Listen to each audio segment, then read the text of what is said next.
दिने मु पचारली तुम्हें ये कॉलेज रे सीट केमिति पाइल से कहला कॉलेज प्रिंसिपल मो अंकल का अंकल मु पुणी पचारली तुम्हें एते भलो इंग्लिश केमिति कहूछ से कहला मो अंकल मते फ्रेंच और रशियन भी शिखैछंती तमे खाली मो इंग्लिश सुनिछ मु पचारली तुम्हें कोन आम भली भात डाली खाओ केबे केबे माछ सुखुआ अंडा पनीर मांस झोल भी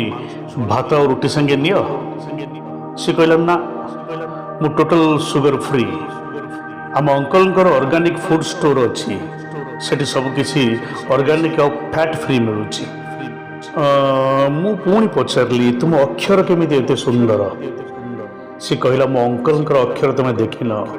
मोठ भी सुंदर मु पचारली तुम्हें एते सुंदरी केमिति हेलो से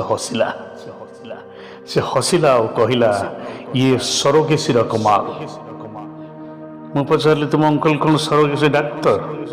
से कहला ना मो अंकल संतानहीनतार शिकार बड़ चिंतार पड़गली मु बड़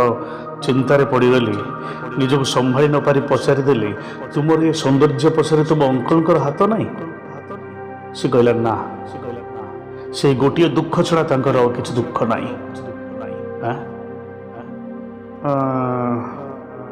मु पचारली तुम बापा कौन करती सी खुशी तो से कहला तांकर किछि समस्या नहीं केवल गोटे दुख मु कहली हाँ जदि सबकि अंकल संभाଳିबे बापा तो सही न पारी कांदिबे से पचारला माने मु फसीगली अकारण सेपट कि कहली तुम अंकल तुम मम्मी को संपर्क तुम बापा तो जानी थे सी हसी हसी गड़ीगला से हसी हसी कहला अरे बुद्धू मो बापा को मो अंकल बोली डाके